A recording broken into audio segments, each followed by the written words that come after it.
Hey everybody, it is Mark Pafford of Wild Journeys. We're going to bring you some information about wolves. It's a short video, I think you'll like it. But before we start, please take a moment to subscribe, like, make some comments, share with friends. We really appreciate that. And now, it's wolf time. All right, so wolves. You've heard about them, bedtime stories. Boo, the big bad wolf. You've heard about the werewolf. We've got this image in a lot of our minds that the wolf is a really bad, dangerous thing that needs to be removed. And that perception has led to their near extinction in the United States.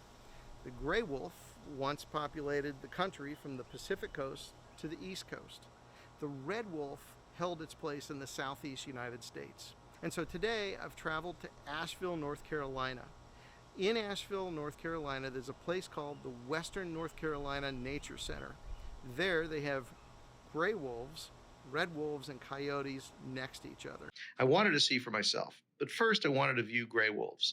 They're the largest canid on Earth, and yes, we have them in the United States. Gray wolves live in Alaska, Michigan, Wisconsin, Montana, Idaho, Oregon, and Wyoming. There continue to be reports that individual wolves are beginning to reclaim their habitats. In other states, too. Sadly, outside of protected areas, wolves still face hunting, vehicle strikes, and other obstacles, preventing them from a full return to this country's remaining wild spaces. Gray wolves are gray. They're white, they're brown, they're even black. They consume bison, elk, moose, deer, rodents, and rabbits for survival. Gray wolves weigh between 70 to 150 pounds, which is really huge. With excellent sight, scenting ability, and hearing, they are one of the top predators in North America. They're powerful social animals that work in groups called packs, standing at 26 to 33 inches at the shoulder and getting as long as 6 feet. They have the learned skills and have evolved this physical prowess to take what they need for survival in the wild. Packs communicate with each other using a variety of sounds, body postures, facial expressions, and scent marking. Their packs are similar in a lot of ways to our own family relationships and bonds. According to the U.S. Fish and Wildlife Service, the gray wolf is even making a comeback in the Southwest United States. The reason I came to Asheville was to see gray wolves, red wolves, and coyotes standing next to each other, basically so I could compare them.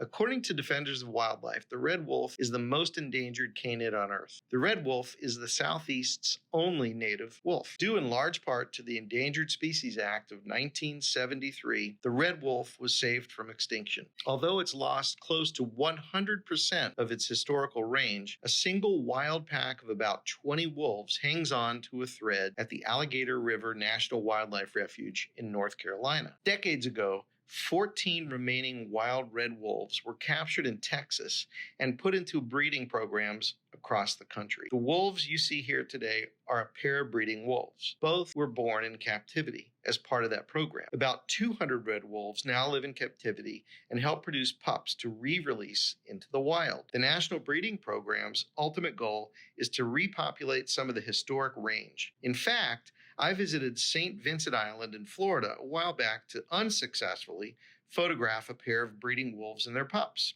Although I did not see them, I did find evidence of their presence and even made a plaster cast of the red wolves' tracks left in the beach sand. Red wolves are smaller than gray wolves and weigh between 45 and 80 pounds. Due to their smaller size and color, they are easily mistaken for coyotes. However, differences between the two canids is very apparent when seen side by side.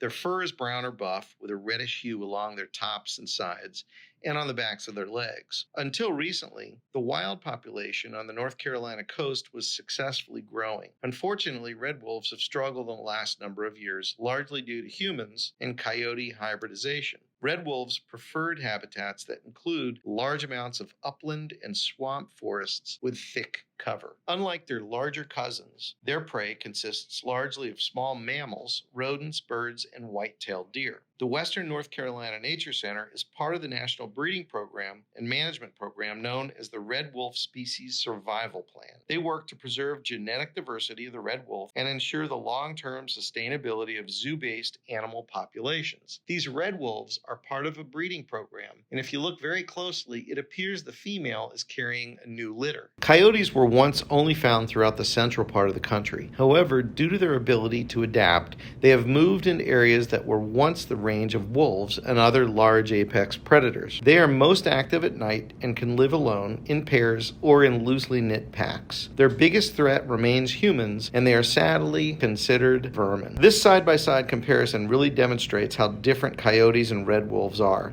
Seeing them for myself, there is a marked difference between the species. Their coat ranges in color from reddish brown and yellowish gray. They have prominent ears, rust-colored legs, and a bushy, longer tail with a black tip. Adults are generally 3 to 4 feet in length and weigh 20 to 40 pounds. They communicate with howls and barks like their larger cousins. Coyotes are cunning and prey largely on small rodents, rabbits, possums, raccoons, and squirrels.